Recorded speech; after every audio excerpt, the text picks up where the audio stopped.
That's right. We got the power live back in action, toe tapping, patiently waiting for the NFL to happen.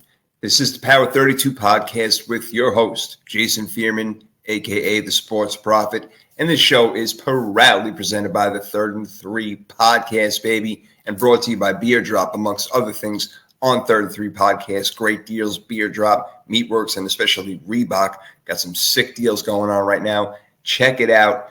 Yo, thank you for joining me today. It's all about the 49ers, baby. A little NFC West also, but really more predominantly about Trey Lance. You know, it's going to be a quick, opinionated podcast, maybe 10 to 15 minutes, depending upon my rambling.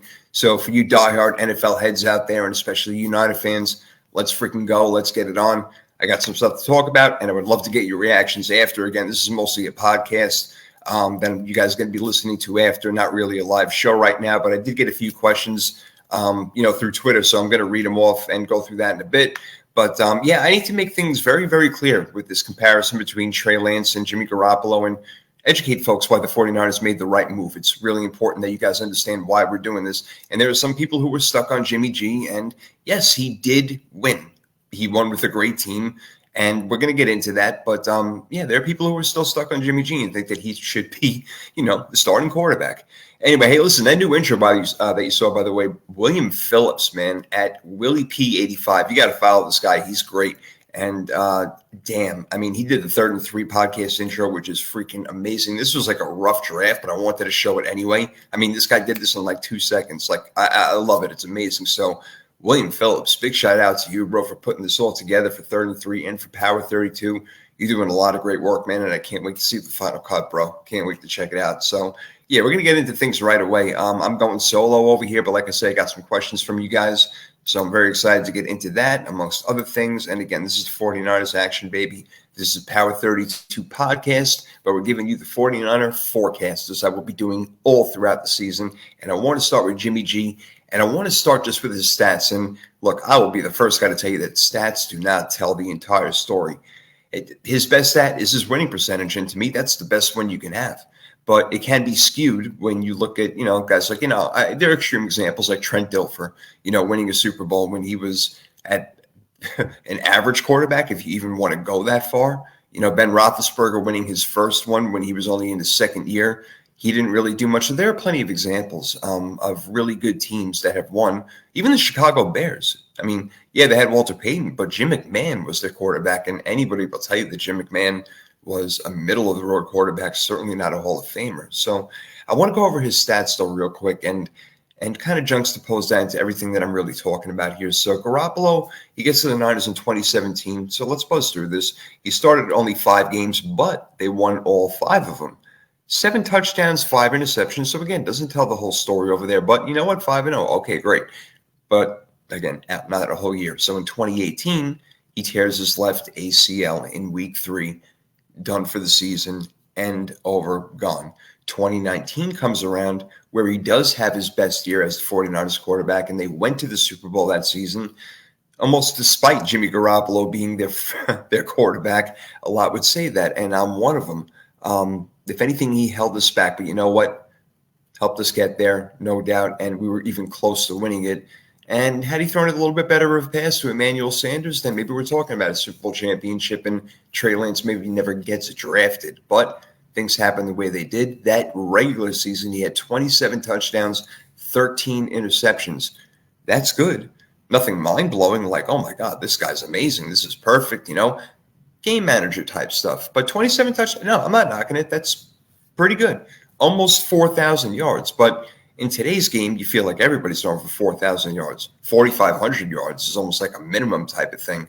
But that's what he had anyway in 2019. That was his best season, throwing nearly 70%. And things were just really clicking that year. Again, we were a running team, as we've always been. And he was able to work off of that really well. In 2020, he gets injured again. They go 3-3 in the 6 games that Jimmy Garoppolo did start. And he only threw, again, for 7 touchdowns and 5 picks, and that's in 6 games. That's not good. Limited play, but that's a problem. So we're talking about a touchdown a game, 1.2 touchdowns a game, and almost an interception a game. That's unacceptable.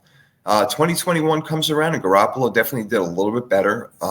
certainly had a lot of shaky moments that I can go through.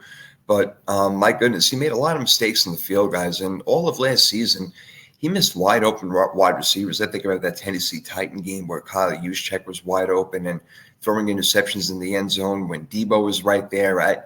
Look, Brandon Ayuk waving his arms in the back of the end zone for like 45 minutes until Jimmy G finally sees him. Garoppolo, he's got his issues, man. I mean, again, missing wide open receivers. He's got his problems with reading coverages. He doesn't get to it quick enough. He holds onto the ball a little bit too long. It's really obvious that he's had trouble going through not only just his progressions, but as numerous wide receivers are running free, he fails to see them. And this is an example I'm going to bring up in a minute. Jimmy never looks their way. It's like, okay, I have to go here, I have to go there, almost like a mechanical sort of robot. And he doesn't see the field. You got to be able to read the field and see the field, and he doesn't that well. He gets locked in too much on his first and second receiver, and then he'll hold the ball and pray that something happens, and a lot of times he'll throw up some garbage pass. And we don't have a lot of 50-50 wide receivers out there, guys who are going to jump and catch it. Again, and Jimmy, again, 9-6 as a starter last year. He missed a couple of games, so there's your 15 games or 17-game season. So he was 9-6 as a starter. Lance went 1-1, obviously.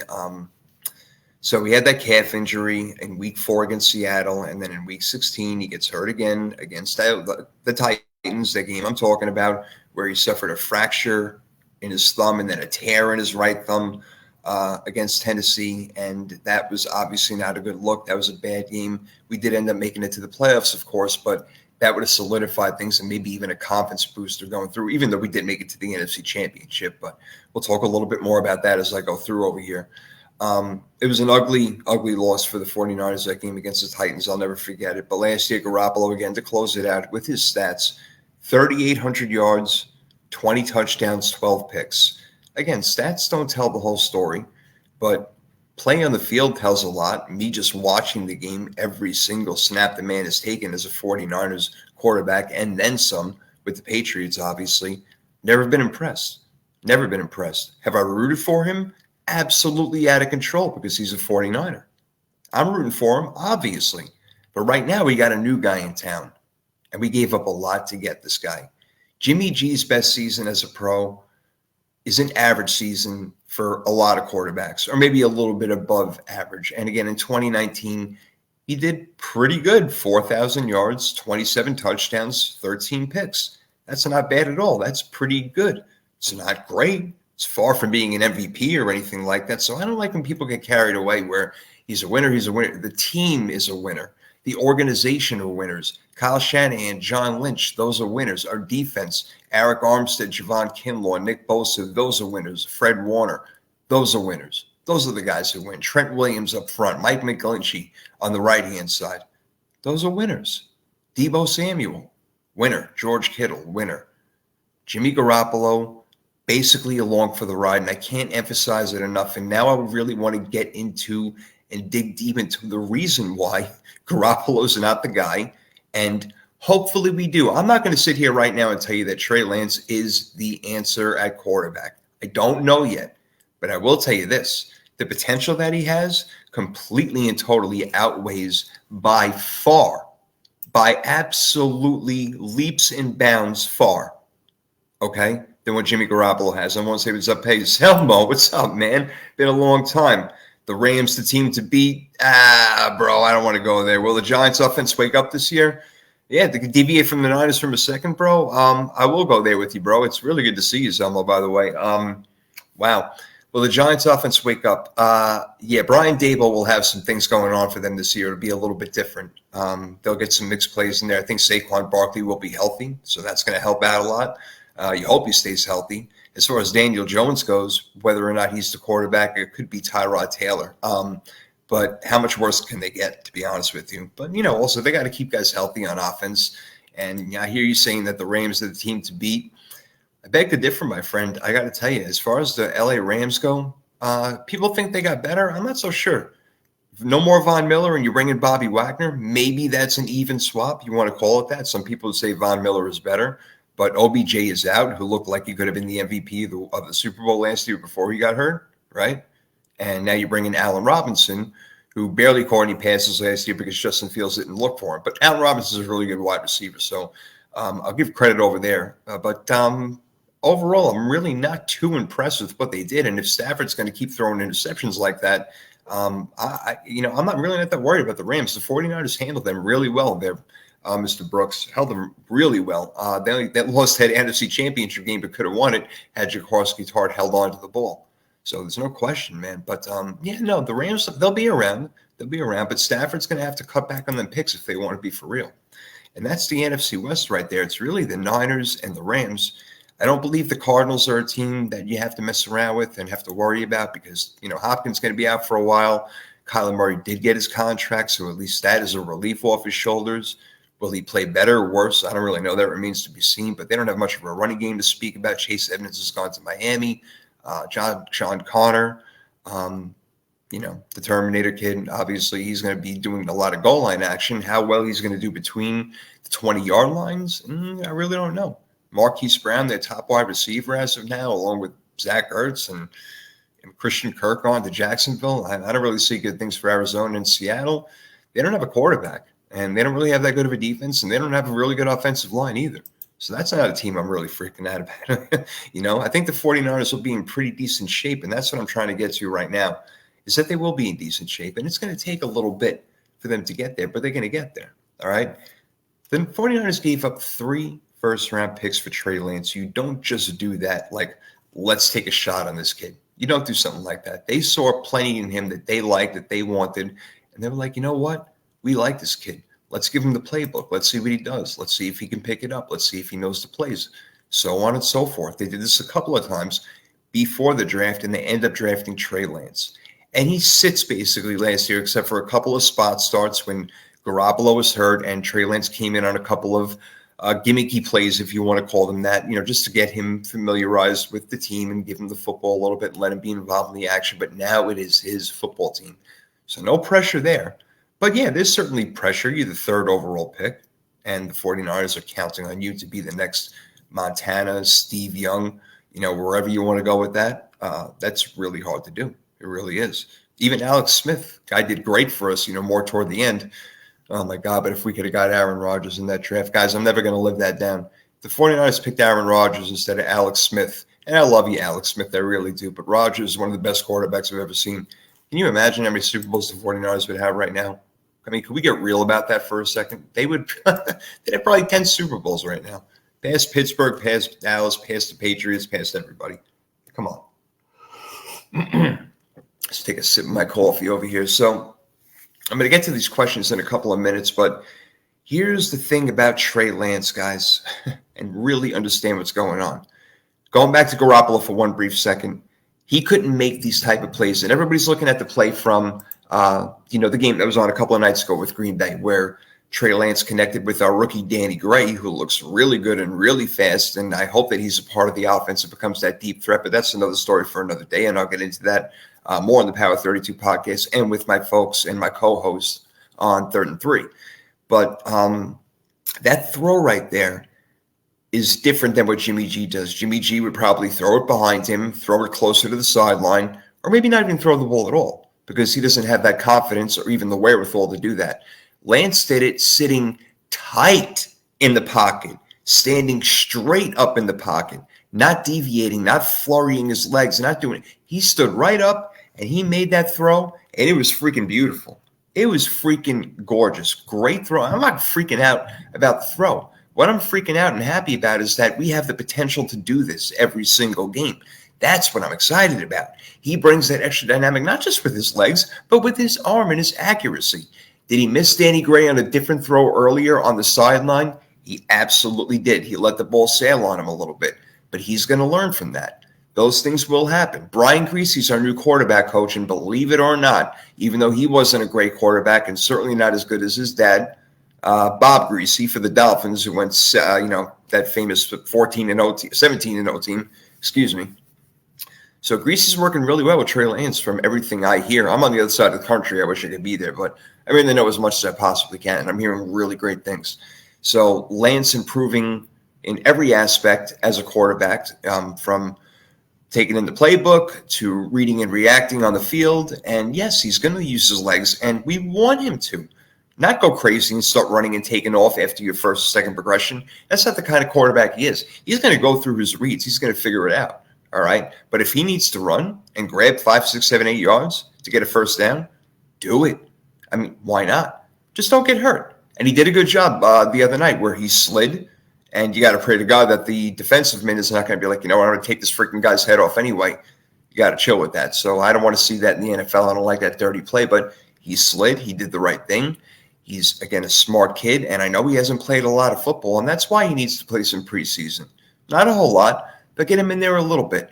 And in the first few weeks, like I said, the first 6 games, it's really not that tough where we play teams like Atlanta and Carolina. Yeah, there are the Rams in there, but we got Chicago in the first game, and that's great. That's a good way to start off. It will get a little tougher at the end of the season. There's no doubt about it.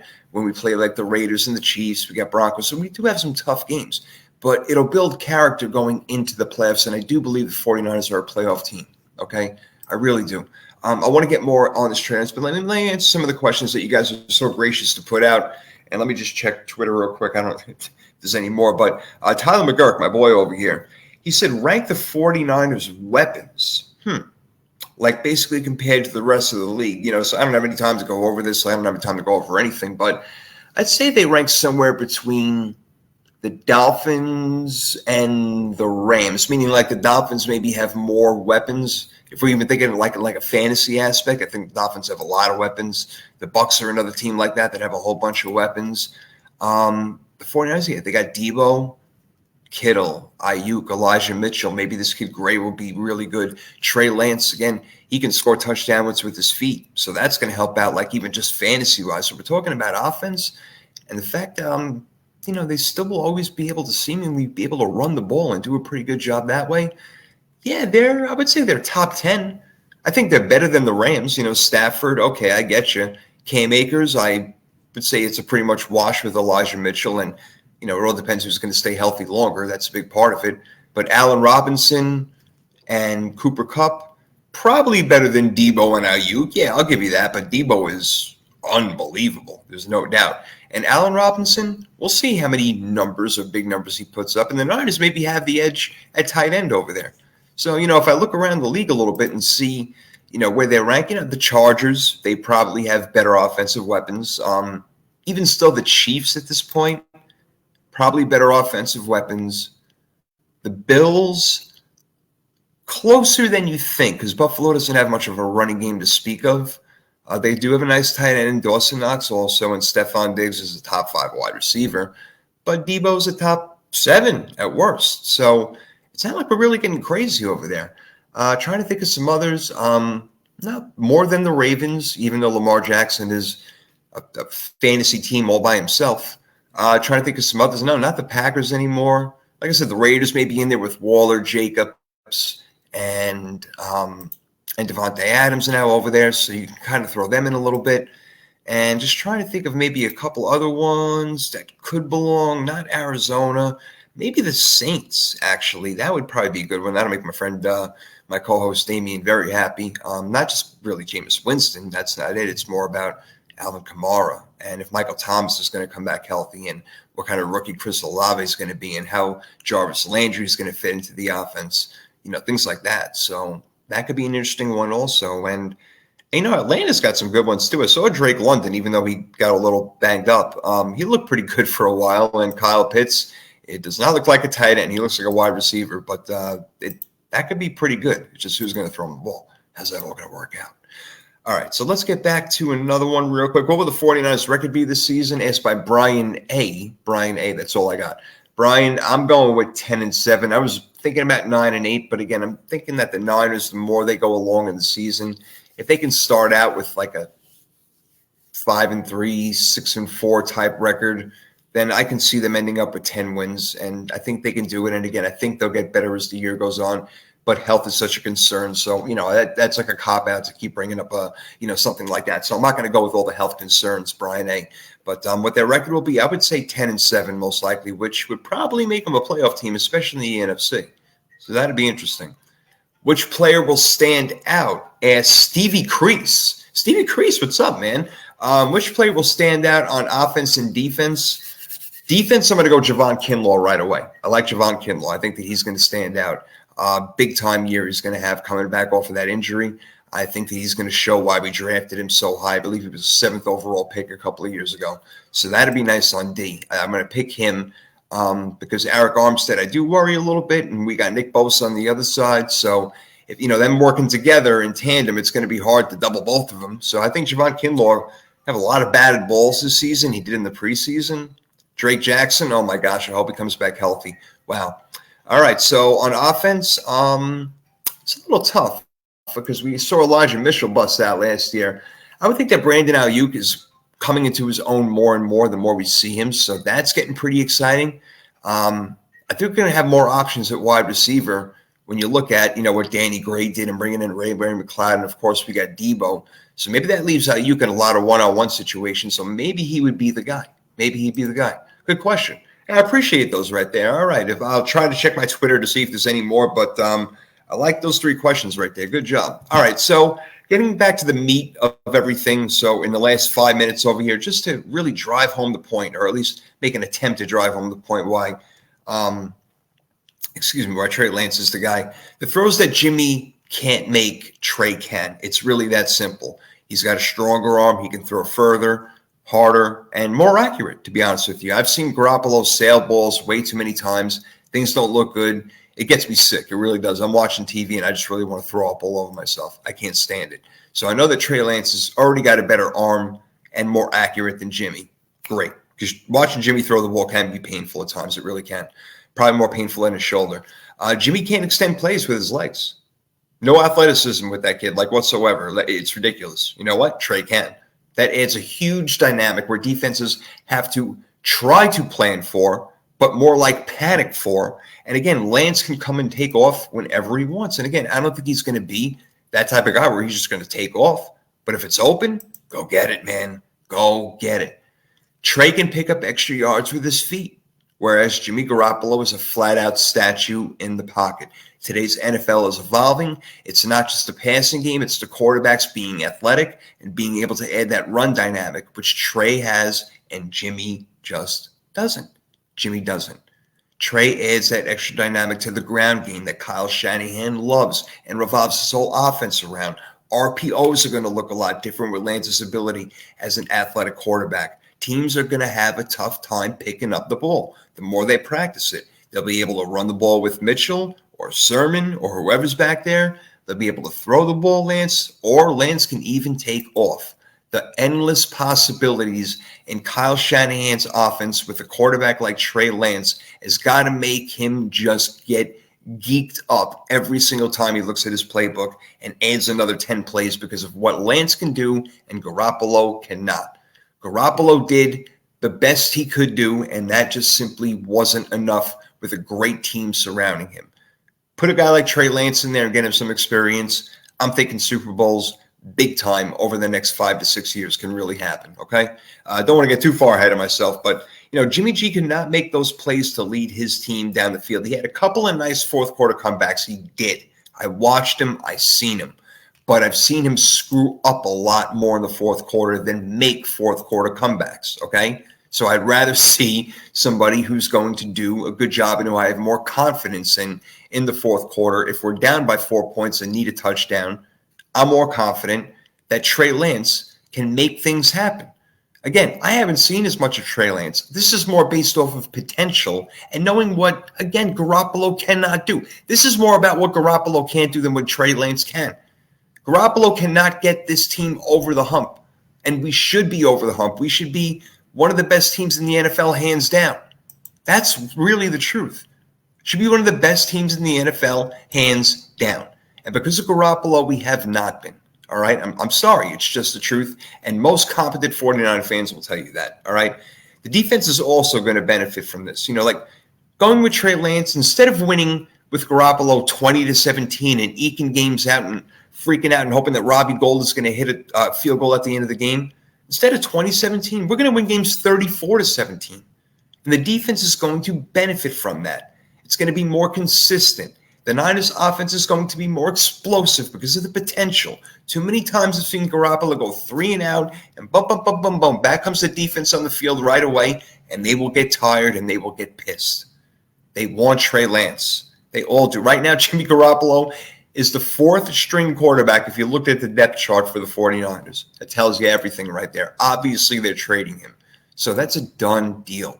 We're moving on. So any 49er fan that has an issue with this, get over it. We're going with Trey Lance, and that's the end of the story. You want to wish Jimmy G good luck? Bye. Good luck. Good luck. Thank you. But now, no thank you. All right? So Trey Lance is going to extend drives with all these other attributes. The 49ers offense has been mediocre at best, except for the play of a few like Debo, Elijah Mitchell last year, Kittle when he's healthy, and God, we need that guy healthy because he makes us that much more dynamic. Mediocrity is not going to cut it anymore. It's not going to cut it anymore because you know what? We've been this close in the past 3-4 years, and now it's time. It's time. All right, so my thinking is that Garoppolo couldn't go win us a game when the defense is having an off day or the running game isn't working out. Garoppolo's not going to pick up the slack. Trey Lance can. Trey Lance can make those off-schedule plays. He can turn something into nothing. He can hit receivers down the field. Lance opens up so many possibilities in Kyle Shanahan's offense, including taking more chances downfield. Downfield, we don't do that. It's time to start doing more of that. Open up the offense, get defenses scared, keep them on their toes. You get more of the secondary back and linebackers are dropping back. Guess what? Lance and Elijah Mitchell, do that damage. Do that damage, baby. And Kyle Shanahan is going to be frothing at the mouth at this. I am telling you, by week 6, I think this offense is going to start taking off. It's going to be gorgeous, and I just can't wait. I can't wait. So many possibilities, I'm telling you. So many. Also, with Trey Lance, again, that beautiful pass, I think it's just a microcosm of what we're going to see. I hope Danny Gray does get involved in the offense. It'd be nice to see him stretch it down the field. I immediately tweeted out after that, I said, this is why. After he completed that touchdown pass to Danny Gray, I said, this is why we're going with Trey Lance and not Jimmy Garoppolo, basically because Jimmy cannot make that throw. Now, I won't mention the person's name because when the quote-unquote argument concluded, we ended up following each other and everything is cool. So, I'm not trying to rag on this guy. And again, that's why I'm not going to mention his name. But he sent me a video of Garoppolo completing a pass on 3rd and long in a crucial situation. Well, what happened was that Garoppolo didn't even read the play well because I believe it was Emmanuel Sanders coming off the line, and he was open after his first step off the line. So Garoppolo completely underthrew him while he was actually getting hit. So underthrow, also understandable. But the point was that he didn't see him wide open. Forget about progressions and reads. You got to be able to read the defense as well and understand that you got a slot guy who's running scot-free. And it looked like it took 4 seconds watching it on film. Garoppolo could have got that ball out a lot quicker and it would have been a touchdown. Instead, again, I think it was Sanders who had to turn around and catch the ball and fall on his butt and get tagged by the secondary. So it was almost like proving my point for me. That's what I'm saying. Lance led Gray, who's extremely fast, led him. That's why he scored a touchdown, because momentum stayed. And that was my point. So, there are some out there who believe, again, like I said earlier, Jimmy G is a better option than Trey Lance. And again, I understand winning, and winning percentage means a whole lot. But juxtapose that to like a winning percentage for a Major League Baseball pitcher. I'd rather look at ERA and his whip. I want to know how many earned runs he gives up. I want to know how many guys he allows on base. Not how many guys, not him go throw a great game like a Jacob deGrom for my Mets or Felix Hernandez back in the day who won the Cy Young with only like 12 wins. They gave it to him because his ERA was ridiculous. Those are the things you have to look for. All right, so a weird juxtaposition. I'm trying to make some sense out of that for you. So, we'll find out about all this stuff. Again, I don't expect Lance to come out and be Patrick Mahomes. I'm not saying he's going to do that. He's not going to be Mahomes in Kansas City, although I would love it. I don't think he's going to light it up day one, but I do expect him to get better gradually each week. More film study, more play, more hits, more everything, more football. That's it. The kid's a football player. He's a quarterback. Let's go. We'll see it. We have to have a little patience, and I'm fine with that. I'm fine. Just not too long, all right? Because we're a team that's ready to go, and if we can get hot enough, all right, we can actually win the Super Bowl. So Again, I'm just being real. The 49ers are in a great position financially also with all the players on the roster for the most part. Yeah, they're going to have to pay Nick Bosa. They already paid Debo, as we know. But Trey Lance, we don't have to pay for a couple of years, 2-3 years or whatever. So let's try to get one in there while we can. Yeah, the 49ers, man, they haven't won the whole thing since 1994. I was 14 years old, man. The 1994 season, I should say.